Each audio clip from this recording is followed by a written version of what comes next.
Nós vamos falar de um assunto que eu acho muito importante a gente entender. Daria para falar sobre esse assunto vários e vários domingos. Hoje eu vou fazer um resumão daquilo que a gente pode estudar depois, por um bom tempo aí, que é sobre o reino dos homens, o império das trevas e o reino de Cristo no mundo. Antes da sua vinda, antes de estarmos eternamente com Ele. Cristo reina em nós. Os irmãos entendem isso? Jesus reina em nós. Nós vivemos o tempo da graça, onde o Senhor Jesus está operando em nossos corações a sua vontade, onde Ele está fazendo de nós filhos amados, onde Ele está operando o seu desejo no nosso coração e vem transformando a nossa vida. Por isso essa luta, como está escrito, de carne e espírito, né? Jesus está em nós e é como se fosse uma luta, né? Para que nós fôssemos salvos. É quase assim, como se Jesus estivesse lutando para nos salvar. É claro, Ele já nos salvou, mas aí é essa briga de carne e espírito. 1 Coríntios capítulo 15, a partir do 19 ao versículo 26, diz assim: se esperamos em Cristo só nesta vida, somos os mais miseráveis de todos os homens. Mas de fato Cristo ressuscitou dentre os mortos e foi feito as primícias dos que dormem. Porque assim como a morte veio por um homem, também a ressurreição dos mortos veio por um homem. Porque assim como todos todos morrem em Adão, assim também todos serão vivificados em Cristo. Mas cada um por sua ordem, Cristo as primícias, depois os que são de Cristo na sua vinda, depois virá o fim quando tiver entregado o reino a Deus, ao Pai, e quando houver aniquilado todo o império e toda potestade e força. Porque convém que reine até que haja posto todos os inimigos debaixo de seus pés. Ora, o último inimigo que há de ser aniquilado é a morte. Bem, o texto começa dizendo que se a nossa esperança em Cristo se limita a este mundinho, ele declara, e eu digo bem forte, com todas as forças, que somos os mais miseráveis de todos os homens. Porque, na verdade, o texto vem dizer que Cristo ressuscitou para nos tirar da potestade das trevas, para nos tirar a morte que nos leva ao inferno e nos dá vida e vida em abundância. O reino dos homens é um reino de mortos, o reino dos homens é um reino falido, o reino dos homens é um reino de escravos e o reino dos homens é dirigido pelo império das trevas. Nós temos estudado, e eu acho muito legal, nós viemos estudando desde o início da criação, desde que Deus chama um povo para si, e Ele fez um povo para si, para um povo conquistar uma terra, e aí nós vamos vendo Deus agindo no meio do seu povo, e nós vamos vendo o povo pecando, e impérios vindo contra o seu povo. E quando a gente vai estudando isso, nós notamos que é a mesma coisa que está acontecendo. Percebem? E isso é muito interessante. Quando o povo foi levado cativo pelo Império Babilônico. Quando o povo voltou para a sua terra, a um determinado momento, estava ali sobre o povo de Deus o Império Romano. É um império que domina os reinos, e os reinos... Deixa o Carlinhos acabar com... Pronto. É um império que domina os reinos e toma posse dos reinos e quer colocar os seus costumes para os povos, para os reinos. Nós vimos isso, em tudo isso que nós temos estudado, nós temos visto isso. E por ser o reino dos homens um reino de morte, um reino falido, um reino de escravos, é fácil o império das trevas dominar este reino. Gênesis capítulo 2, versículo 16 e versículo 17. Diz assim: E ordenou o Senhor Deus ao homem, dizendo: Toda árvore do jardim comerás livremente, mas da árvore do conhecimento do bem e do mal, dela não comerás, porque no dia em que dela comerdes, certamente morrerás. E o que acontece com a história? O homem desobedece a Deus, e o que acontece com o homem? Morre. Morre, porque se você abrir lá em Romanos capítulo 3, versículo 23, alguém sabe de cor? Esse é um versículo que a gente precisa decorar, porque todos pecaram e foram destituídos, foram tirados. Essa é a morte, esta é a condenação que veio para todo homem. O reino dos homens é um reino de morte, porque fomos afastados de Deus, da glória de Deus, por causa da desobediência. Então, o reino dos homens é um reino de morte. E o reino dos homens é um reino falido. Abre comigo aí, você já está em Gênesis, vamos continuar aí. Gênesis capítulo 3, versículo 14, do versículo 14 ao versículo 19. Gênesis capítulo 3. Então o Senhor disse à serpente: Porquanto fizeste isto, maldita serás, mais que toda a fera e mais que todos os animais do campo, sobre o teu ventre andarás, e o pó comerás todos os dias da tua vida. E diz mais: ele colocou e porei inimizade entre ti e a mulher, e entre a tua semente e a sua semente. E aí agora fala de Cristo também. E esta te ferirá a cabeça de Satanás, da serpente, e tu lhe ferirás o calcanhar. É claro que está falando de Cristo, mas nós fazemos parte da semente da mulher, todos nós. Satanás é como se estivesse ali espetando, nos enganando o tempo todo. É como se você fosse passando por um lugar e estivesse uma cobra escondida e de repente ela vem no teu calcanhar e te pegasse. Então é uma sentença que Deus deu a Satanás. E agora ele traz uma sentença à mulher. Olha o que está escrito. E a mulher disse: multiplicarei grandemente a tua dor e a tua concepção, com dor darás à luz filhos, e o teu desejo será o teu marido, e ele te dominará.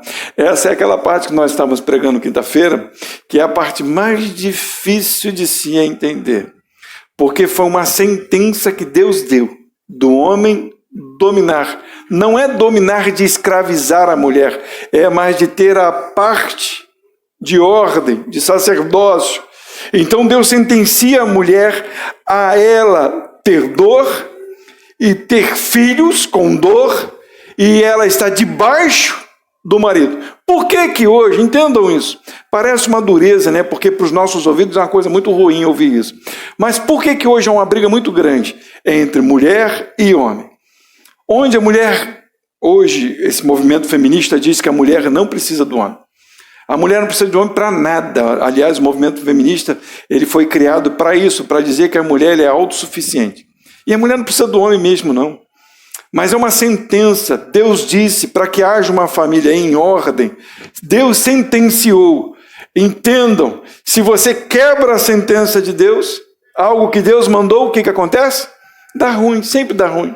O mundo não está bom, não é à toa, porque os homens dia a dia vão quebrando aquilo que Deus ordenou que fosse. Por isso que os apóstolos, quando vêm falar de sujeição, de submissão, de marido amar a mulher, é porque lá foi quebrado e Deus sentenciou. Deus deu ordem. Parece que a sentença da mulher é algo dolorido, mas a sentença do homem é pior do que a sentença da mulher. Olha a continuação. E Adão disse: porquanto destes ouvidos à voz da tua mulher, não foi um homem de postura, não foi um homem de ordem, não teve posicionamento, não foi justo para com Deus por ouvir a sua mulher. Ele diz assim, olha o que diz: e comeste da árvore de que te ordenei, dizendo, não comerás dela, maldita é o quê? A terra. O reino dos homens é um reino de morte e é um reino falido. A terra foi amaldiçoada, porque o homem não tomou a sua posição de sacerdote, de um ser criado por Deus e dar ouvido a Deus. Ele permitiu que a mulher fosse enganada e o enganasse também. Deixou a ordem de Deus e por deixar, não ouvir, foi condenado, não só ele, à morte, a mulher também, mas toda a terra foi amaldiçoada. Hoje nós vivemos num lugar falido. Entendem isso? Nós estamos num reino de morte, nós estamos num reino falido. E ele continua dizendo, maldita é a terra por causa de ti, com dor comerás dela todos os dias da tua vida. E espinhos, cardos também te produzirá, e comerás a erva do campo, com o suor do teu rosto comerás, e o teu pão, até que tornes a terra, porque dela foste tomado, porquanto és pó, e em pó te tornarás. O reino da terra é um reino falido. Deus criou o homem para ser eterno, e por causa da desobediência, ele foi condenado à morte. E não só condenado à morte, mas a terra foi condenada por ele.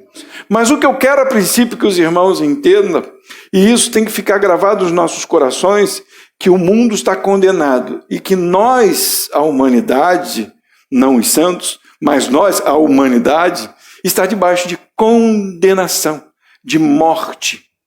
Por que você morre? Por causa do pecado. Por que o planeta Terra vai ser destruído e todo o universo? Porque o homem pecou e desobedeceu a Deus. Quando o homem pecou e desobedeceu a Deus, ele fez com que esta terra fosse amaldiçoada. É um lugar imundo. Tem um texto que diz que carne e sangue não podem herdar o reino dos céus, nem a corrupção herdar a incorrupção, porque esse mundo foi corrompido. Por isso estamos nele. E nós só vamos para o céu quando for aniquilado toda a corrupção que há em nós, para estarmos no céu em santidade, porque não entra a corrupção lá. Por isso nosso Jesus veio. O reino dos homens também é um reino de escravos. Abre comigo. João capítulo 8, versículo 34. Diz assim, respondeu-lhe Jesus: em verdade vos digo que todo aquele que comete pecado é escravo, servo do pecado. Quem comete pecado aí levanta a mão. Todo mundo com vergonha. Todos cometemos pecado. Todos nós cometemos pecado. Porque quando um pecou, todos pecaram. Lembra da sentença? A sentença foi para todos, a semente da mulher. E diz a palavra que todos pecaram, não a semente santa, aquele que viria pisar na cabeça da serpente. Mas todos que vieram de mulher nasceram em pecado. A Bíblia diz que em pecado me concebeu minha mãe. E se em pecado me concebeu minha mãe, nós somos escravos do pecado, porque não fazemos o bem. Por que existem as leis? Porque a gente não faz o bem. Se não tivesse leis, aí nós estaríamos livres, nós poderíamos fazer o que quisesse, poderíamos matar, xingar, se aborrecer, poderíamos adulterar, poderíamos fazer o que quisesse. Mas existe uma lei, dada por Deus, uma sentença. Veio a lei para que nós olhássemos para nós e víssemos o nosso pecado. E aí nós entendemos, somos escravos do pecado. E para piorar a nossa situação, e ainda estamos debaixo do império das trevas. Apocalipse 12. Versículo 9. E foi precipitado o grande dragão, a antiga serpente chamada o diabo e Satanás, que engana todo o mundo. Ele foi precipitado na terra e os seus anjos foram lançados com ele. Apocalipse capítulo 13, a partir do versículo 1, do 1 ao 9.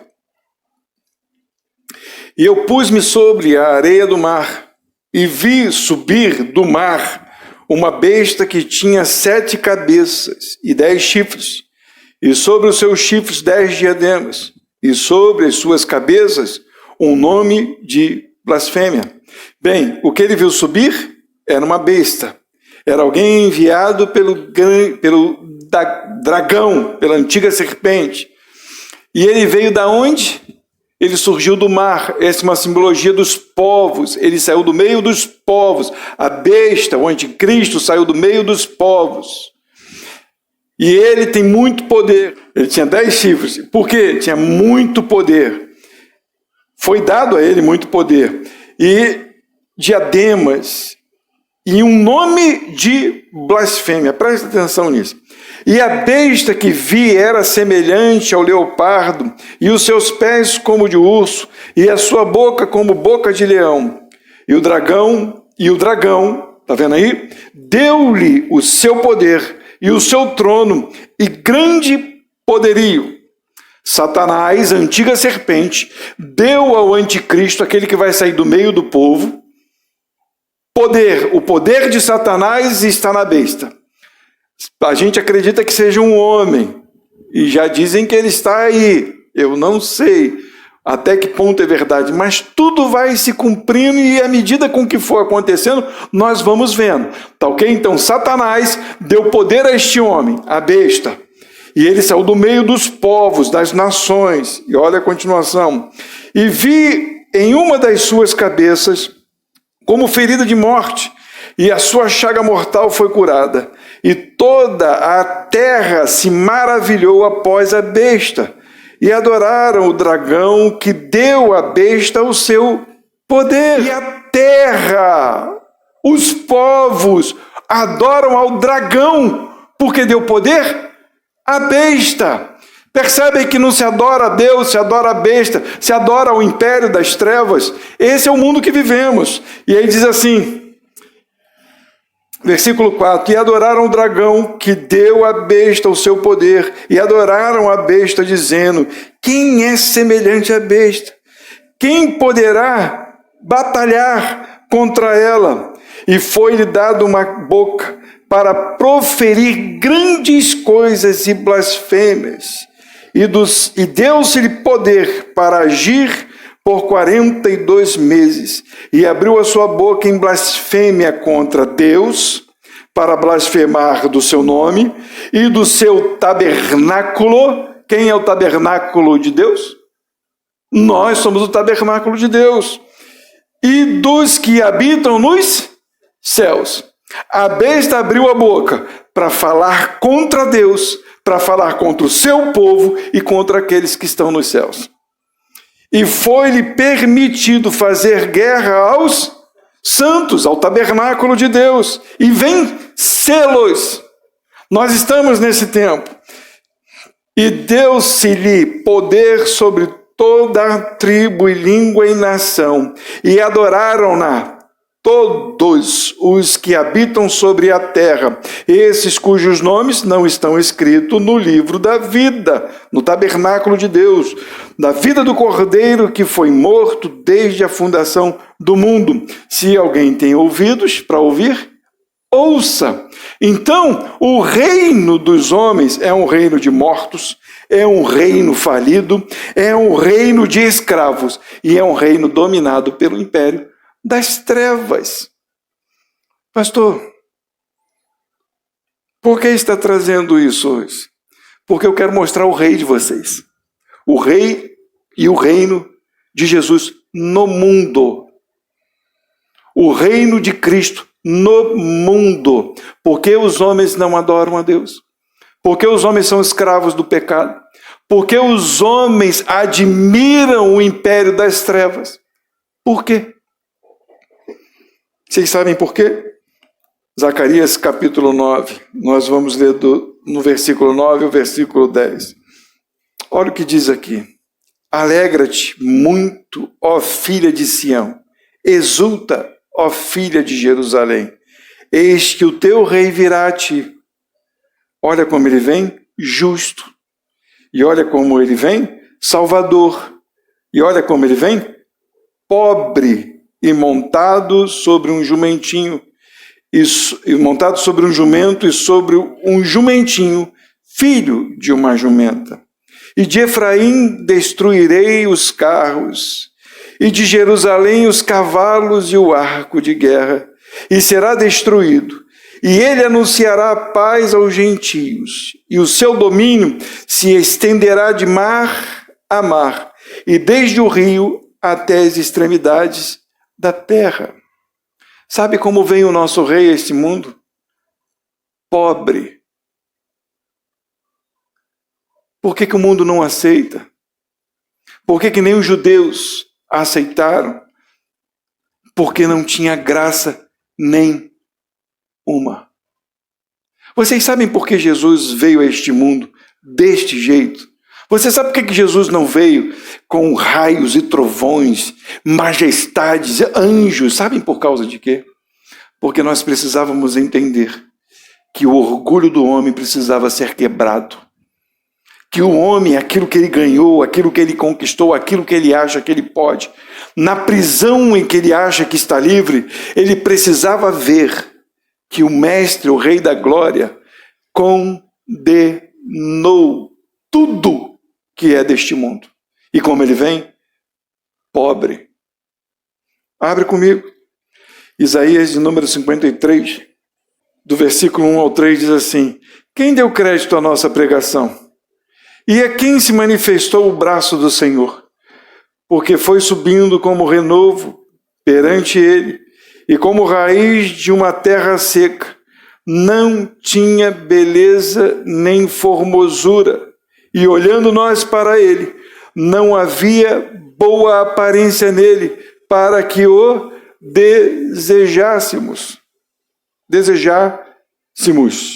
Versículo 3, e era desprezado, o mais rejeitado entre os homens, homem de dores e experimentados nos sofrimentos, e como um de quem os homens escondiam o rosto, era desprezado, e não fizemos dele caso algum.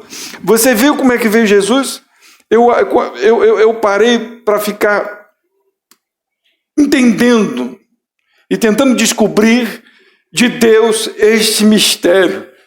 Porque quando eu olhei para esta leitura e eu comecei a juntar os pontos na Bíblia, e eu vejo a arrogância do homem que está condenado, a arrogância do homem de que junta tesouros na terra, busca a sua própria paz com sua força e procura no mundo pessoas para que ele olhe assim e diz: esse eu sigo. Pessoas que são belíssimas, pessoas riquíssimas. Já viram no nosso Facebook, no nosso Instagram? Quem você segue? Você já seguiu um mendigo no Instagram? Já seguiu alguém passando fome no Instagram? Não tem, porque a gente só segue quem tem dinheiro, que tem fama, que tem alguma coisa estranha para falar.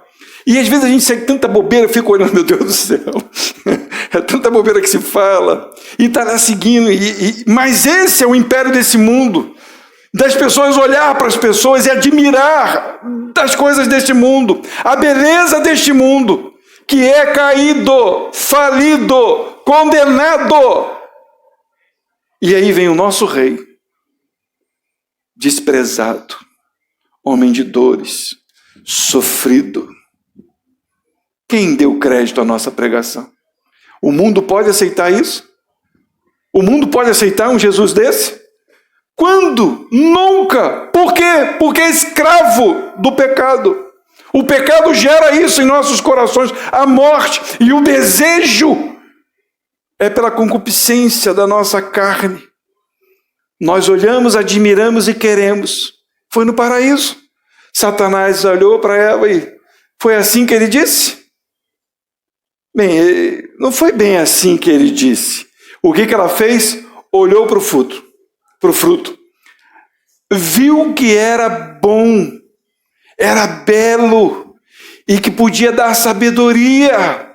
É assim que nós agimos. Este é o reino deste mundo, falido, caído, onde o império das trevas está dominando e fazendo com que as nossas concupiscências fluam cada vez mais e nós desejemos cada vez mais estar aqui. Mas como vem o seu rei?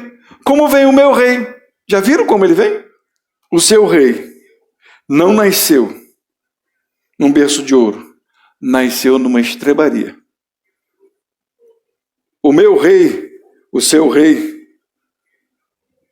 não andou com ricos, abastardos, gente importante. Andou com pobres e necessitados.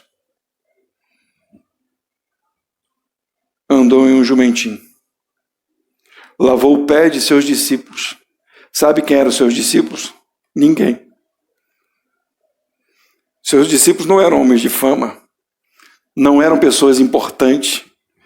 A maioria deles pescadores, homens brutos, duros, alguns iletrados, arrogantes, sem conhecimento nenhum. Ele se fez escravo deles, lavou os pés deles.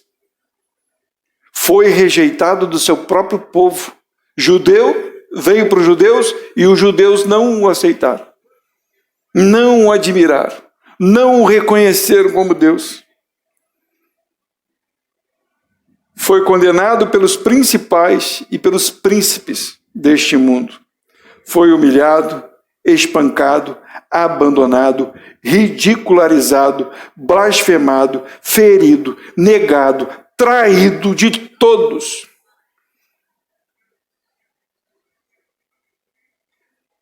Chamado de rei, com manto de sangue e uma coroa de espinho na cabeça. Crucificado, morto e sepultado, para que os homens não olhassem para ele e não tentassem o fazer rei como os reis deste mundo. Porque quando Jesus veio este mundo, a mensagem dele é: o meu reino não é deste mundo. A paz que eu dou não é a paz deste mundo. Quando nós olhamos para isso, e quando eu vejo isso, eu fico percebendo o quanto nós somos pequenos diante de Deus. Eclesiastes capítulo 1, abre comigo, por favor, do versículo 2 ao versículo 4. Diz assim, algumas pessoas dizem até mal desse livro. Não é bem assim, mas é bem assim. Vaidade de vaidades, diz o pregador, vaidade de vaidades, tudo é vaidade. Que proveito tem o homem de todo o seu trabalho que faz debaixo do sol? Uma geração vai e outra geração vem, mas a terra permanece para sempre. Eles, quando falam que a terra permanece para sempre, não cai na onda dos testemunhos de Jeová de dizer que essa terra vai ser restaurada, porque não vai.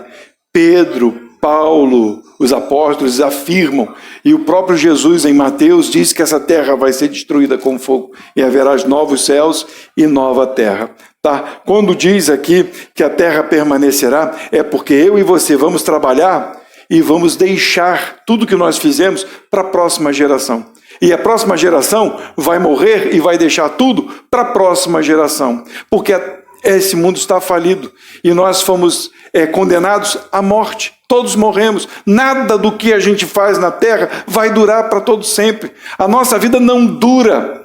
O computador não dura, ele acabou de falhar. Nada dura. Eu começo a espetar ali para fazer a gravação, daqui a pouco eu tenho que trocar cabo, tenho que restaurar cabo, quebra um fio de microfone, nada dura. Pode se fazer de ouro, pode se fazer de coisas mais duras que forem durar o máximo que puderem, mas elas terminam. E a humanidade muito menos ainda, não vivemos eternamente, fomos condenados. E nós continuamos a admirar, a adorar, a bater palmas para esse mundo, como se ele fosse perfeito. Um império das trevas domina e engana a todas as nações. E às vezes parece que estamos aplaudindo a esse império. permitindo ser escravos, quando o nosso rei veio dizendo: este reino não é meu, eu não quero. Aliás, eu domino sobre ele, mas eu não quero, vou fazer de novo. Não fazer de novo, vou fazer novo. Não é de novo, porque parece que a gente vai começar tudo outra vez. Não, ele vai fazer novo. E para aqueles que entendem isso, receberão vida, e vida constante, eterna, porque não amaram os prazeres deste mundo, não amaram o império das trevas, foram libertos por Deus e não são mais escravos do pecado. Quem está em Cristo não é escravo do pecado, mesmo que ainda cometa pecados. Porque o pecado não pode mais levar ao inferno, mas o corpo precisa ser morto, porque há uma condenação, há uma sentença, o corpo precisa morrer. Mas seremos transformados, aqueles que aceitarem este rei.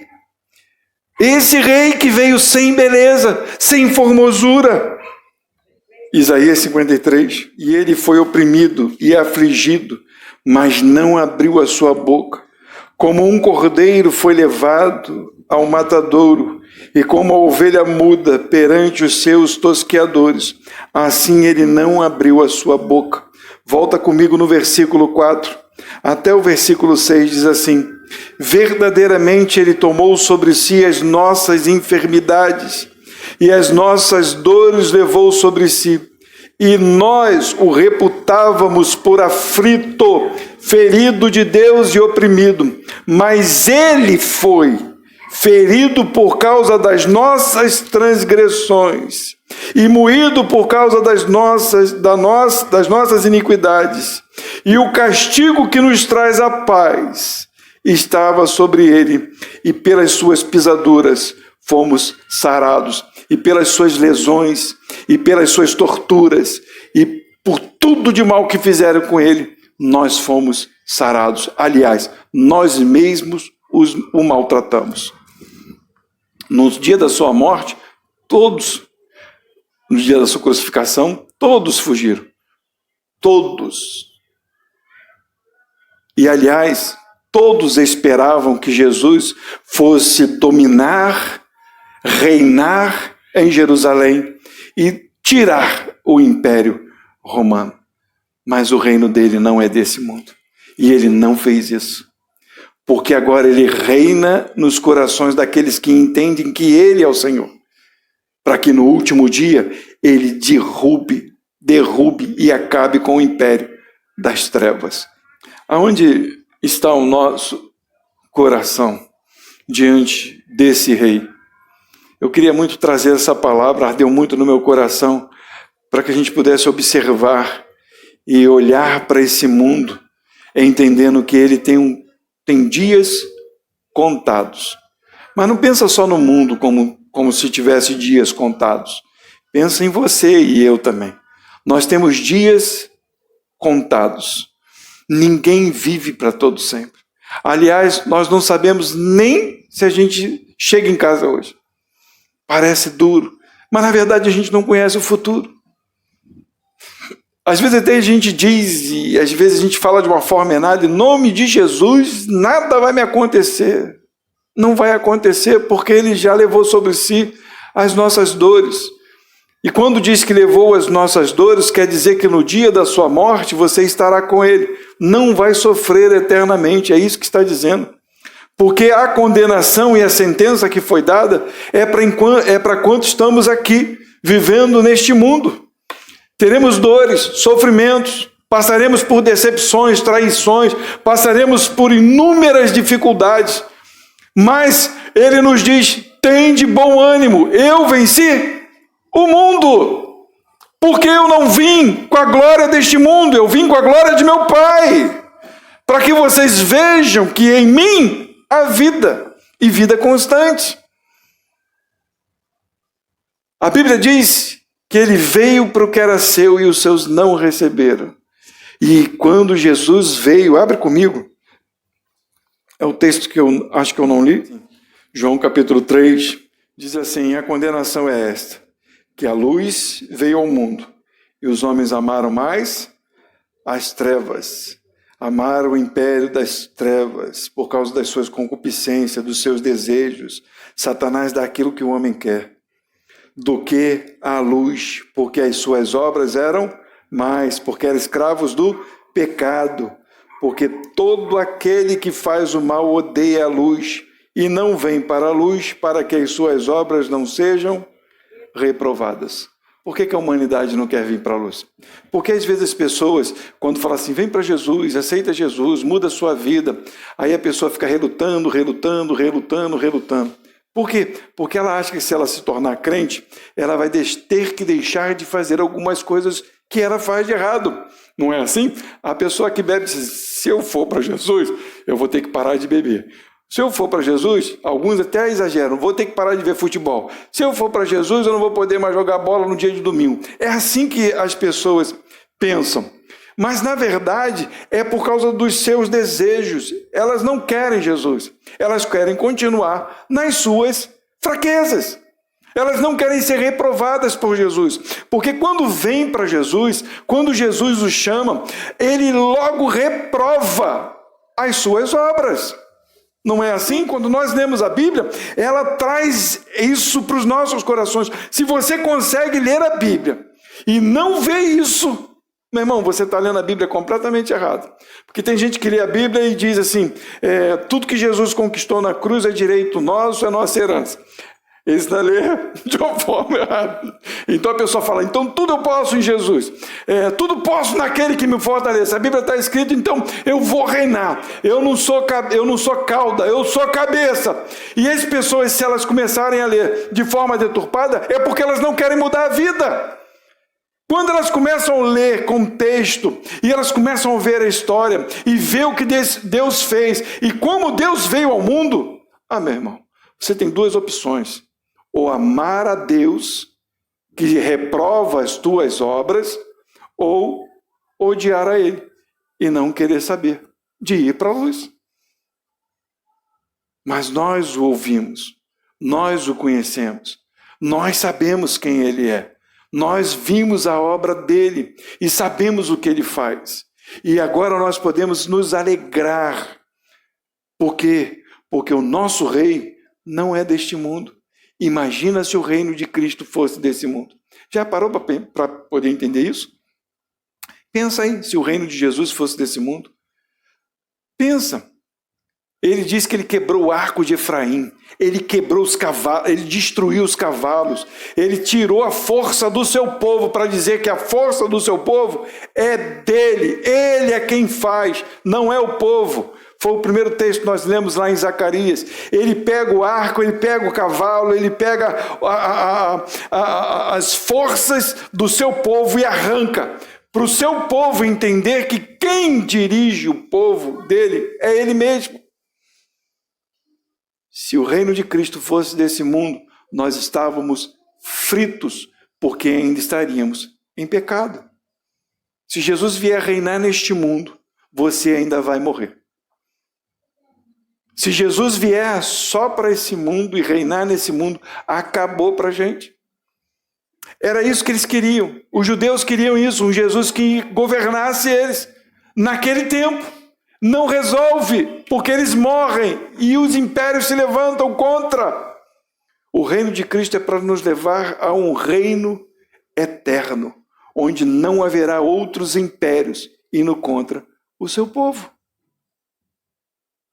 É para a gente se humilhar diante dele todos os dias, porque ele nos deu clareza do que ele veio fazer na terra, para nos resgatar deste mundo falido, nos tirar da escravidão, do pecado e nos salvar da morte e a condenação eterna.